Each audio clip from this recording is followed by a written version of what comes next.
الشيخ برجس صارت عليه عدة أمور، من ضمن الأمور اللي صارت عليه مناخ غيلان ومعنزة ضد الأتراك، والأتراك كانوا بقيادة محمد علي باشا. طبعا محمد علي باشا قائد محنك أيضا، لكنه طاح بيدين غدير الموت برجس بن مجلاد وربعه، فدارت معركة بين عنزة وبين الأتراك، جلدوهم عنزة جلدة ينلاد عنها انتصروا عنزة بالمعركة هذه. وقال حدا الشيخ برجس بن مجلاد غدير الموت، يقول ركبنا الخيل حنا ما نجيب الغداري، سيوفنا لازم تحنى من دم حمران العتاري.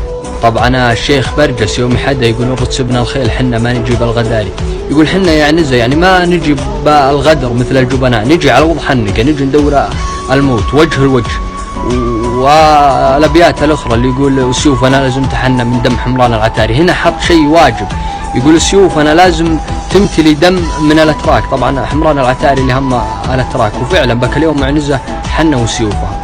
ففي شاعر اللي قال له محمد بن عثمان التويجري ايضا من قبيلة عنزة، وكان من المقربين بن مجلاد، يثني على غدير الموت، يقول اللي مدح طبعا من مطلع القصيدة، قصيدته اللي يقول يا محل الفنجال في فيت الجال، لكن منه يقول اللي مدح برجس صدق فيه ما قال، الخوف ما له في ضميره مداخيل وربعه، محددت الجمل قدم الابطال لهم على جمع المعادي مصاويل.